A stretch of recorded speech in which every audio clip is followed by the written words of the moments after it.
নমস্কাৰ, মই ডিএছ কৈছোঁ পুনৰবাৰ আৰু ভিডিঅ'লৈ আপোনালোকক মই স্বাগতম জনাইছোঁ। আৰু মই এতিয়া গৈ আছোঁ এজন গায়কৰ ওচৰলৈ, আৰু যিজন গায়কে এজনী পখিলাৰ পাছে পাছে ঘূৰি ফুৰিছে, আৰু সেই পখিলাজনী আচলতে কি হয়, কি কথা, সকলোখিনি মই কৈ আছোঁ। আৰু আপোনালোকে যাব লাগিব মোৰ লগত। আৰু এতিয়া বৰ্তমান মই চেপনৰ অভিমুখে ব'ল, তেতিয়াহ'লে ভিডিঅ'টো মই আৰম্ভ কৰোঁ।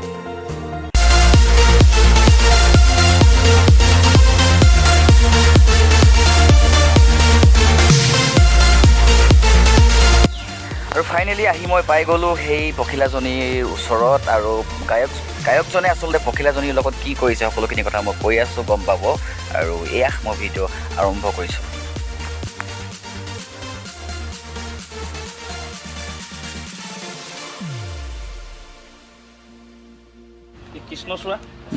কৃষ্ণচূড়া দেশলৈ কেতিয়াবা যাব লাগিব। এইটো কৃষ্ণচূড়া ন? ৰঙা কৃষ্ণচূড়া দেশলৈ গুচি যাবলৈ, ৰঙাৰ প্ৰেমত কৰিবলৈ। ৰঙা প্ৰেমত।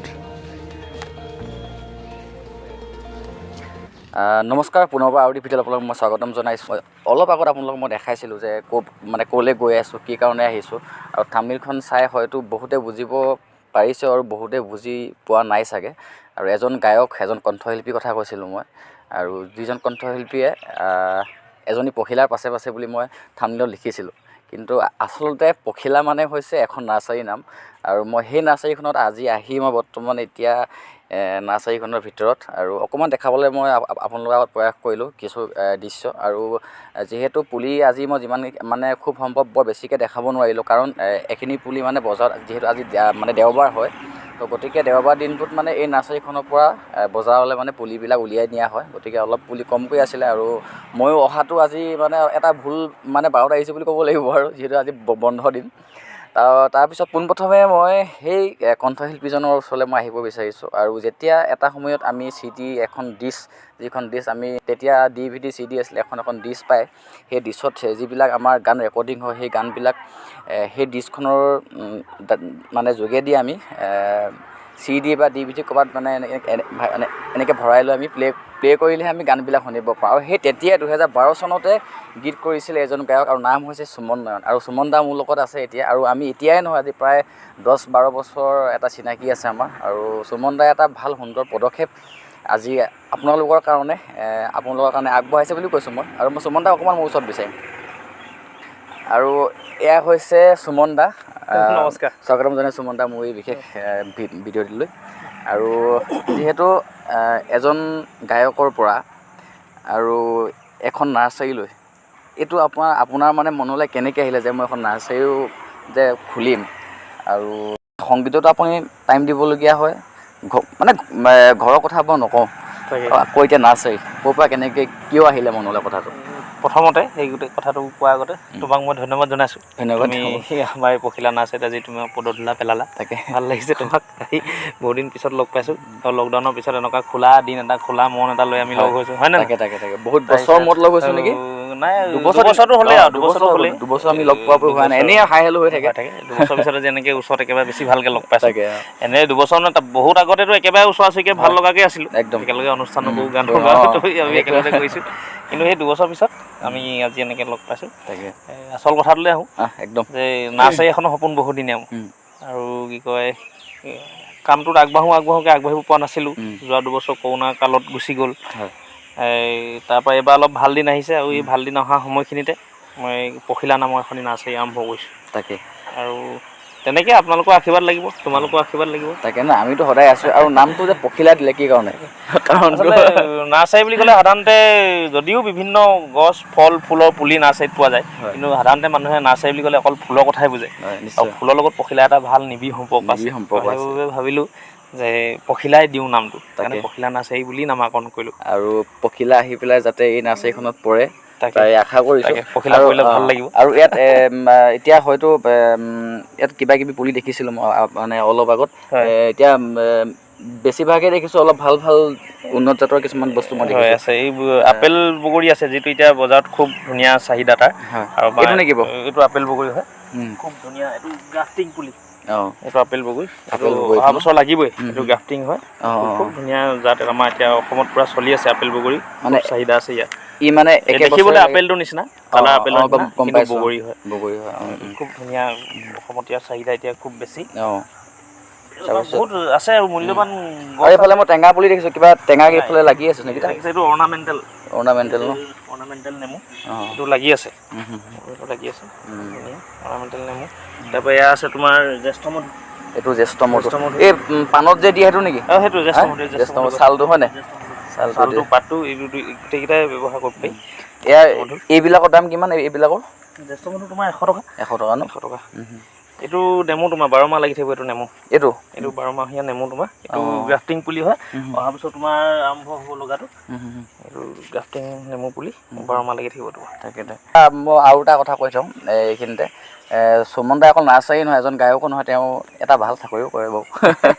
এনেই সৰুকৈ এটা কৰ্মসংস্থাপন লৈ থৈছোঁ। তাকে আপুনি মানে টাইমবিলাক কেনেকৈ মিলাই যে আকৌ সেই এইফালে আকৌ আপোনাক মানে ডিউটি যাবলগীয়া হয়, আকৌ এইফালে সংগীততো অকণমান টাইম দিবলগীয়া হয়, আকৌ এইফালে নাৰ্চাৰী। তাকে কথাটো এনেকুৱা, মানুহে কওঁ বুলি ক'লে বহুতেই কাম কৰিব পাৰে, আমাৰ হাতত সময় উলিয়াব জানিলে বহুতেই সময় থাকে। কিন্তু অৱশ্যে মই নাৰ্চাৰীখনত ফুল টাইম মই দিব নোৱাৰোঁ। মোৰ সৰুকৈ বিদ্যালয় এখনত মই এটা সৰু কামত সোমাই আছোঁ, আৰু মোৰ ভাইটি আছে তৰুণ, এইফালে অকণমান এইফালে আহি দিলে ভাল হ'ব। ই গোটেই নাৰ্চাৰীখন চোৱা চিতা ই কৰি থাকে, কিন্তু আৰম্ভণিটো মই নাৰ্চাৰী কৰি দিছোঁ। ই খুব ধুনীয়াকৈ কামত লাগি থাকে, গোটেই ইয়াৰ সকলো দিশ নাৰ্চাৰী চোৱা চিতা এই ভাইটিয়ে কৰি থাকে। আৰু কি কয়, মই তেনেকৈ আৰু ইয়ালৈ অলপ সময় দিওঁ, মোৰ নিজৰ কামতো সময় দিওঁ, তেনেকৈ বহি আছোঁ। ডাইৰেক্ট সংগীতলৈ আহিছোঁ, বাকী কথাবোৰ এইখিনিয়ে মই দেখাই আছোঁ। এতিয়া সংগীতটো এতিয়া ধৰি লওক আপুনি কৰি আছে, নতুন কিবা পৰিকল্পনা কিবা কৰিছে নি আকৌ এবছৰ?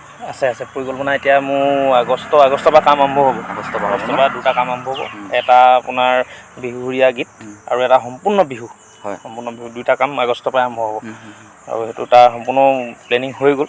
এতিয়া আমাৰ যিহেতু সকলোখিনি সংগীতৰ লগত জড়িত মানুহখিনি এতিয়া বিহু প্ৰগ্ৰেম কৰি আজৰি হৈছে, এতিয়া লাহেকৈ আৰু আগষ্ট মাহত কাম আৰম্ভ কৰি দিব। আৰু যেতিয়া আপুনি 2012 চনত মানে মই জনামতে, তাতকৈ আগৰ পৰা হয়তো আপুনি কাম কৰিছে, কিন্তু মই জনামতে 2012 চনত আপুনি যেতিয়া সেই CD ডিছ আছিলে, তেতিয়াই এটা কাম কৰিছে, আৰু তেতিয়া আপোনাৰ এটা কাম খুব বেছি ভাল লাগিছিলে, কাজিৰঙা বুলি এখন এলবাম কৰিছিলে।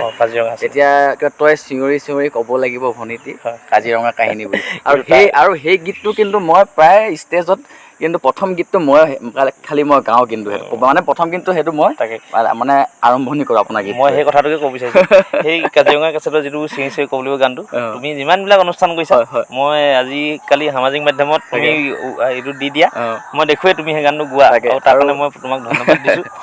আৰু খুব ভাল লাগে সঁচাকৈ। আৰু সেই গীতটিত মানে মই এতিয়া যদি মোৰ ছিংগুল প্ৰগ্ৰেম হয়, মানে ক'ৰবাত যদি থাকে, প্ৰথম আপোনাৰ গীতটোৱে মই অনুষ্ঠানটো আৰম্ভণি কৰোঁ। দেখিছোঁ, মই নিজেও দেখিছোঁ, সামাজিক মাধ্যমতো দেখিছোঁ মই তুমি এইটো গান আৰম্ভ কৰা। তুমি আৰু তেনেকুৱা কাম যাতে আৰু ভাল কাম আপুনি ৰাইজৰ মাজলৈ আগবঢ়াই দিব পাৰে। তোমালোকৰ পৰামৰ্শ লাগিব, সহযোগিতা, আশীৰ্বাদ সকলোবিলাক লাগিব, ৰাইজৰ আশীৰ্বাদ মৰম চেনেহ লাগিব। নিশ্চয়।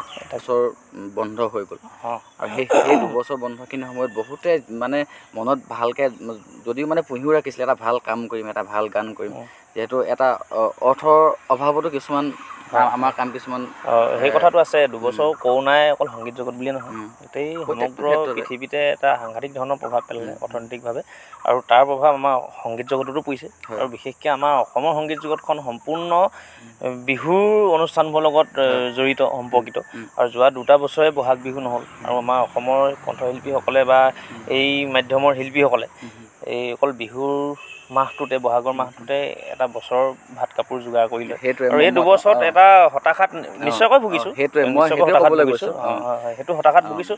অৰ্থনৈতিকভাৱে সংগীতৰ মাধ্যমেৰে কোনো ধৰণৰ এটা ফুটা কৰিও আমি সেই 2 বছৰত পাবলৈ সক্ষম নহ'লোঁ। সেইটোৱে আমাক বিভিন্ন ধৰণৰ সমস্যাত পেলালে। আৰু যিহেতু এটা গীত কৰিবলৈ গ'লে, হয়তো বহুতে জানে, এটা গীত কৰিবলৈ গ'লে প্ৰায় 30-40 হাজাৰ টকা ওচৰা ন্যূনতম 30-40 হাজাৰ, ন্যূনতম 30-40 হাজাৰ, কিন্তু তাতকৈ বেছি খৰচ হয়। মানে ভিডিঅ'টো থাকে, অকল অডিঅ'টোতে আপুনি এটা মিউজিক কৰিব যাওঁতে 30 হাজাৰ টকা, আকৌ গান যদি আপুনি নিজে লিখে একো নাই, বেলেগৰে যদি আপুনি আনিবলৈ তাতো লাগে পইচা। সেইকাৰণে কোনো ন্যূনতম 30 হাজাৰ, কিন্তু 30 হাজাৰ কমত নহয়, এটা গান নহয়। তাকে সেয়াই, খালি আমি এতিয়া ভাল পোৱা কামবিলাক কৰি আছোঁ, আমি নিজে ভাল পোৱা কাম ৰাইজলৈ আগবঢ়াই দিছোঁ। আমাৰ কাম ৰাইজে মৰম চেনেহ দিছে, 2-1 মৰম চেনেহ আমাৰ ৰাইজে কাম ভাল পোৱা নাই আমাৰ গান, কিন্তু পাব লাহে লাহে। আৰু যিহেতু কামবিলাক সদায় সুমন দাৰ কাম চাই আহিছোঁ আৰু সদায় ভাল লাগে আৰু মই কৈছোঁৱে আৰু সেই গীতটিও মই অকণমান যদি পাৰোঁ মই বেকগ্ৰাউণ্ডত লগাবলৈ চেষ্টা কৰিম সুমন দাৰ গীতটি আৰু তাৰ পাছতো গান আপুনি কেইবাটাও কৰিছিলে কেইবাটাও গান পিছত কৰিছে ধাৰাবাহিকভাৱে কৰি আছিলোঁ কিন্তু এই যোৱা বছৰ কিবা এটা সমস্যাৰ কাৰণে নকৰিলোঁ মই গান এই কাৰিকৰী এটা কথা থাকি গ'ল সময়মতে গানটো নোলালে কাৰণে মই ৰাইজৰ আগলৈ আগবঢ়াই নিদিলোঁ এনেই গানৰ কাম সম্পূৰ্ণ হৈছিলেগৈ কিন্তু কিবা কাৰিকৰী কামত আৰু অলপ বাকী থাকিল মই ৰাইজলৈ আগবঢ়াই দিব নোৱাৰিলোঁ তাকে এইবাৰ সেই গানটোও থাকিব লগতে দুটা নতুন গান তিনিটা গান ৰিলিজ হ'ব আৰু মই আগৰ যিকেইটা গান আছিলে সুমন দাৰ মই মোৰ এই ভিডিঅ'টিৰ ডেছক্ৰিপশ্যনত মই লিংককেইটা লগাই দিম সকলোৱে শুনিব এবাৰ চাব আৰু সুমন দা বুলি ক'লে আমি সদায় আমি একদম একেবাৰে নিজৰ লাগে আৰু আমি ককাই ভাই একদম পূৰা মানে ককাই ভাই আৰু আজি প্ৰায় 10 বছৰ 12 বছৰ অঞ্চলৰ হয় আৰু এটা বৃহত্তৰ চেপন অঞ্চলৰ হয় কিন্তু আজিকালি বেছিকৈ মৰাণত থাকে বাৰু বেছিকৈ মৰাণ মানে কি হয় মানে আমাৰ ঘৰৰ পৰা মৰাণলৈ মানে হয় 13 কিলোমিটাৰ কিন্তু চেপন হৈ গ'লে প্ৰায় 20 কিলোমিটাৰ ওপৰত হৈ যায় মানে সেইকাৰণে সেইফালে যোৱা হয় গতিকে সেইফালে কম হোৱা হয় ফাইনেলি আজি আহিলোঁ আৰু এতিয়াতো দিন কালবিলাক ভালো হৈ আহিছে গতিকে লগ পাই থাকিম আৰু এতিয়া ভাল দিন আহি গ'ল তাকে লগ পাই থাকিম আৰু সেয়াই আৰু অকণ গোটেই ভিউটো মই দেখাবলৈ চেষ্টা কৰিম কেমেৰাৰ পৰা আৰু মোৰ লগত আজি মানসো আছে খালি মানসে প্ৰায় থাকেই মোৰ লগত প্ৰায়খিনি কামতেই মোক সহায় কৰি দিয়ে আৰু মানসে অকণমান ভিউটো দেখাব গোটেইখিনি তাৰপিছত মই ভিডিঅ'টো সামৰি দিম তাকে ধন্যবাদ